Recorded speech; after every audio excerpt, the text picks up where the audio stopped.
Sve je spremno, samo čekam modeli i manekene. Kimona su pripremljena. Koliko imate, ako nije problem da otkrijete? Nije problem. Ukupno imam 9 modela koji su ujedno i prodajni. Znači, cela izložba, ceo defile je u službi prodaje. Da li će biti izloženi ovde pre revije i posle revije? Biće izloženi i pre i posle revije, može na štandu da se pogledaju, probaju. Odakle ljubav prema Japanu i japanskoj kulturi? Odavno, od osnovne škole, od kad sam prvi put pogledala prvi anime, koji je bio Gundam Wing Pilots, posle toga Dragon Ball Z. Odatle mi se javila i ljubav prema njihovoj nošnji, prema Japanu uopšte, prema njihovoj muzici, prema njihovoj kulturi.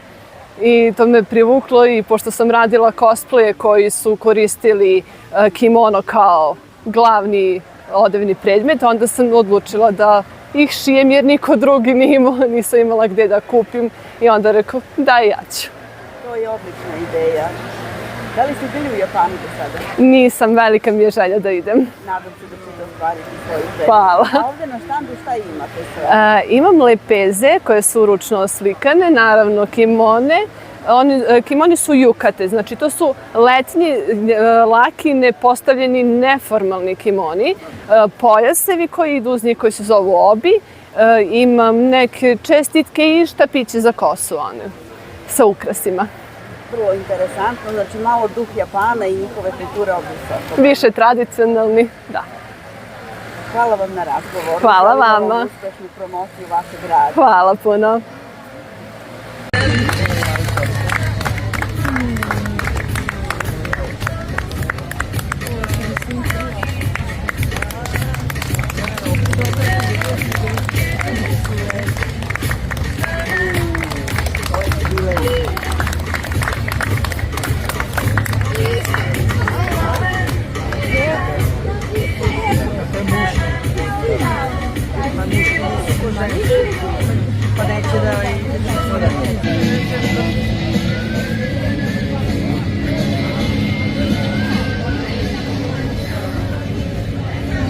Cosplayera ovde, pa mi je palo kako si ušla u svet cosplaya, pa da vidimo prvo da krenemo od toga, pa ćemo polako da ulazimo u sve. Devojke koje su neudate, oni imaju duge rukave, zato što oni nemaju šta da rade, oni još uvek ne rade poslove po kući, oni su mlade, šetaju se, oblače se lijepo, prizlače mladoženje.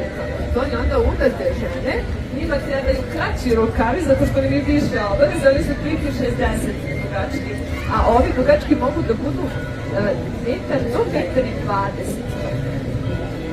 Hvala vam.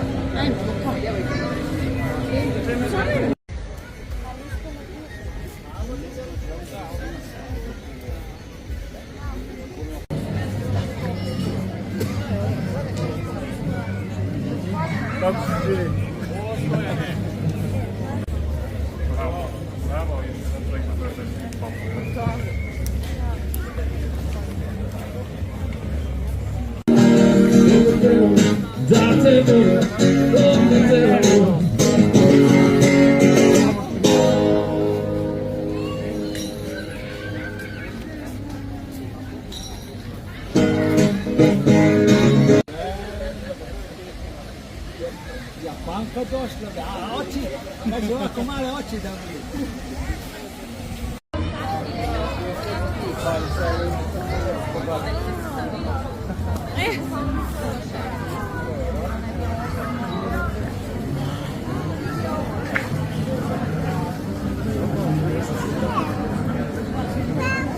Javom vetrove zapune jedno, puteve sigurne i noći zvezdane i jutra vedra.